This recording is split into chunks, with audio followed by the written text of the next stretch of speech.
Hello दोस्तों, मैं doctor रश्मि त्रिपाठी आपका अपने चैनल लॉ फाइटर्स अकेडमी में स्वागत करती हूँ। दोस्तों, आज के सेशन में जो मैं केस लेके आई हूँ वह पंजाब एवं हरियाणा हाईकोर्ट का लेटेस्ट केस है। और आज के केस का मुद्दा एक जनहित याचिका को लेकर के था और यह मुद्दा था करवा चौथ व्रत को लेकर के। जैसा कि एक करवा चौथ व्रत को लेकर के एक जनहित याचिका पंजाब एवं हरियाणा हाईकोर्ट में जाती है, तो चलिए हम लोग अपना सेशन स्टार्ट करते हैं और इस मुद्दे को, इस केस को पूरा विस्तार से जानते हैं। यह एक ही बहुत अनोखा केस था जो कि पंजाब एवं हरियाणा हाईकोर्ट के सामने पहुंचता है। तो हम लोग अपने सेशन में चलिए विस्तार से जाने कि क्या था पूरा मुद्दा और क्या जजमेंट इसका पंजाब एवं हरियाणा हाईकोर्ट ने दिया। जैसा कि जो ये जनहित याचिका थी, ये करवा चौथ को लेकर के डाली गई थी। क्या था जनहित याचिका में जो पर्सन ने डाला था उनका कहना यह था कि करवा चौथ का व्रत करने के लिए विधवा, तलाकशुदा या लिव इन में रहने वाली महिलाओं को भी यह व्रत करने के लिए कहा जाए। जैसा कि उनका यह कहना था जनहित याचिका के माध्यम से कि करवा चौथ का जो व्रत होता है वह व्रत चाहे विधवा महिला हो, चाहे लिव इन रिलेशनशिप में रहने वाली महिला हो या तलाकशुदा महिला हो, यानी कि कोई भी किसी भी तरह की महिला, हर किसी महिला को करवा चौथ व्रत रखने के लिए कहा जाए। और इसके साथ साथ इनका ये भी कहना था यह महिलाओं के सौभाग्य का त्योहार है, तो इसे माँ गौरा उत्सव भी घोषित किया जाए। मतलब इसे माँ गौरा उत्सव के नाम से घोषित कर दिया जाए। यह महिलाओं के सौभाग्य का त्योहार है। याची ने कहा कि केंद्र और हरियाणा सरकार को आदेश दिया जाए कि वे महिलाओं के सभी वर्गों को शामिल करें और कानून में संशोधन करें। समाज का कोई भी वर्ग इसका विरोध करे तो उसे अपराध माना जाए और इसके लिए दंड का भी प्रावधान किया जाए।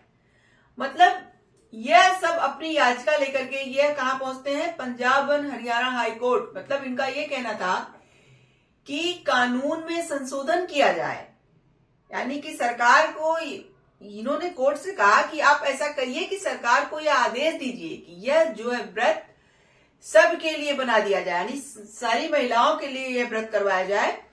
और अगर कोई इस व्रत का विरोध करे, कोई भी वर्ग, कोई भी व्यक्ति, तो उसे अपराधी माना जाए और उसे दंड भी दिया जाए।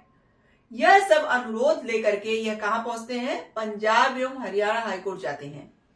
देखिए, जैसा कि हम लोग जानते हैं कि करवा चौथ जो व्रत होता है वो सुहागिन महिलाएं अपने पति की लंबी उम्र के लिए, उनके सौभाग्य के लिए यह व्रत करती हैं और चांद को देखती हैं और चांद को देख करके अपना व्रत तोड़ती हैं। तो जैसा कि यह व्रत जो है पंजाब में और हरियाणा में ज्यादा तौर पे, ज्यादा उस साइड में जो है पंजाबी लोग इस व्रत को ज्यादा करते हैं। वैसे तो पूरे भारत देश में यह व्रत मनाया जाता, मतलब रखा जाता है लोगों के द्वारा, लेकिन वहां पे इसका ज्यादा चलन है। तो यहाँ पे जो पर्सन थे उनका ये कहना था कि जैसा कि अभी मैंने आपको बताया कि शादीशुदा महिलाएं इसे करती हैं, तो इनका कहना था कि यह महिलाओं के सौभाग्य का व्रत है जिसे सब महिलाएं करें, चाहे वो विधवा हो, चाहे लिव इन रिलेशनशिप में रहने वाली महिला हो या फिर कोई तलाकशुदा महिला हो। मतलब हर तरह की महिला इस व्रत को करे, इनका ये कहना था। अब इस तरह की एक याचिका लेकर के जब यह पहुंचते हैं पंजाब हरियाणा हाईकोर्ट में, तो चलिए हम लोग जानते हैं कि अब कौन से जज बैठे थे जो इस केस की सुनवाई कर रहे थे और उन्होंने अपने जजमेंट में क्या बातें कही। जैसा कि जब यह मुद्दा पंजाब एवं हरियाणा हाईकोर्ट के पास पहुंचता है तो दो जजों की खंडपीठ बैठी थी जो इस केस की सुनवाई कर रही थी।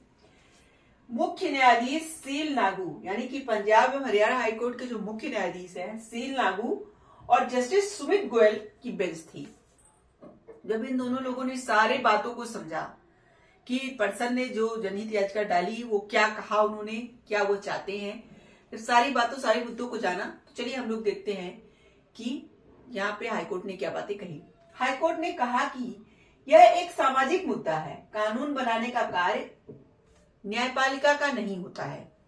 यहाँ पे कोर्ट ने जब इनकी सारी बातें सुनी तो कोर्ट ने कहा कि यह एक सामाजिक मुद्दा है और कानून बनाने की का जो कार्य होता है वो न्यायपालिका का नहीं होता है। जैसा कि इन्होंने कहा कि कानून में संशोधन किया जाए और इसको जो है एक सब महिलाओं के लिए बनाया जाए और जो इस व्रत का पालन ना करे या जो इसका विरोध करे उसे दंड भी दिया जाए। तो इस तरह की जो बातें इन्होंने कहा, तो यहाँ पे कोर्ट ने कहा कि न्यायपालिका का कार्य क्या है, न्यायपालिका का कार्य कानून बनाने का कार्य नहीं होता है। भाई न्यायपालिका कानून नहीं बनाती है, यहाँ पे कोर्ट ने कहा कानून बनाने का कार्य न्यायपालिका का नहीं है, यह काम विधायिका का है। यहाँ पे कोर्ट ने कहा, साफ स्पष्ट किया कि देखिए कोई भी जो कानून बनाया जाता है वो विधायिका बनाती है, हमारी न्यायपालिका कोई भी कानून नहीं बनाती है। आगे कोर्ट ने कहा कि हमारा काम केवल कानून में भेदभाव, अन्याय को रोकना और लोगों के संवैधानिक अधिकारों की रक्षा करना है। यहाँ पे कोर्ट ने कहा कि भाई जो न्यायपालिका होता है उसका कार्य होता है कि अगर किसी पर्सन के साथ कानून में भेदभाव किया जा रहा है, उसके साथ कोई अन्याय हो रहा हो या उसके मौलिक अधिकारों का या उसके संवैधानिक अधिकारों का हनन हो रहा है, तो यह सब उसकी रक्षा करना यह कानून का कार्य मतलब न्यायपालिका का कार्य होता है।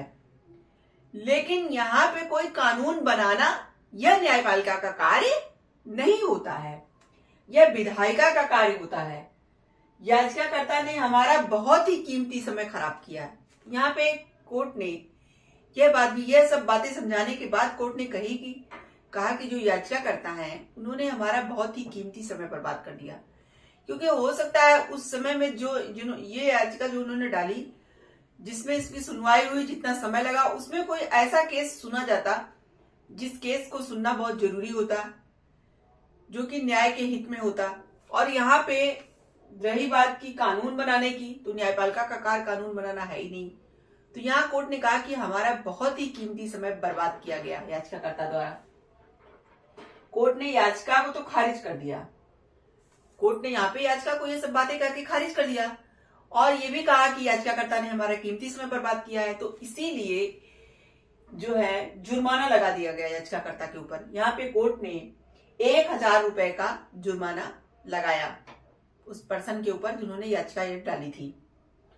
जुर्माने की राशि को कहा गया कि पीजीआई या मीआर चंडीगढ़ के गरीब मरीज कल्याण कोष में जमा कर दिया जाए। तो यह कह करके कोर्ट ने यहाँ पे याचिका को ही खारिज कर दिया। ये था पंजाब एवं हरियाणा हाईकोर्ट का पूरा जजमेंट। देखिए आज के जजमेंट से हम लोग यह बात समझे कि कोई भी याचिका अगर हम किसी भी कोर्ट में लेके जाएं तो वह याचिका हमारी जो जनहित याचिका है वो इस तरह की होनी चाहिए कि कानून में उसका कोई समाधान निकल सके। यहाँ पे जो पर्सन थे उनका ये कहना था कि एक सामाजिक मुद्दा लेके गए थे और वो उनके कुछ विचार थे ऐसे कि जो ऐसा होना चाहिए।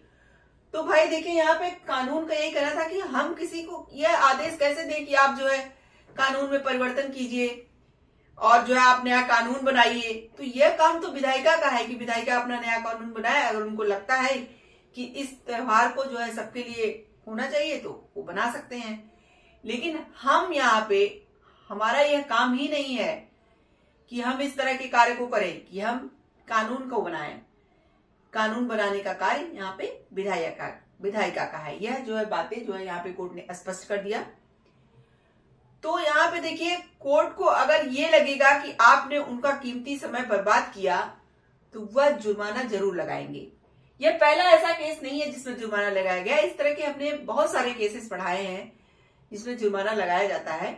आज के केस में तो बहुत कम ही जुर्माना लगाया गया। ऐसे बहुत सारे केसेस सामने देखने को मिले हैं जिसमें लाखों कोर्ट ने जुर्माना लगा दिया है। तो कोई भी जनहित याचिका करने से पहले एक बार पहले उसको समझना चाहिए कि जो हम जनहित याचिका करने जा रहे हैं वो सच में उस लायक है कि नहीं। यह सोच समझ के ही तभी जनहित याचिका डालना चाहिए, नहीं तो जैसे कोर्ट ने इनको जुर्माना लगाया वैसे किसी भी पर्सन को जुर्माना देना पड़ सकता है जो बिना सोचे समझे जनहित याचिका डाल देते हैं। तो आशा करते हैं कि आज का सेशन आपको पसंद आया होगा। आप हमारे चैनल को लाइक कीजिए, सब्सक्राइब कीजिए, शेयर कीजिए, बेल आइकन को दबाइए जिससे ऐसे ही नए नए केसों जानकारी उसमें आपको अवगत कराती रहूं। तो थैंक यू वेरी मच।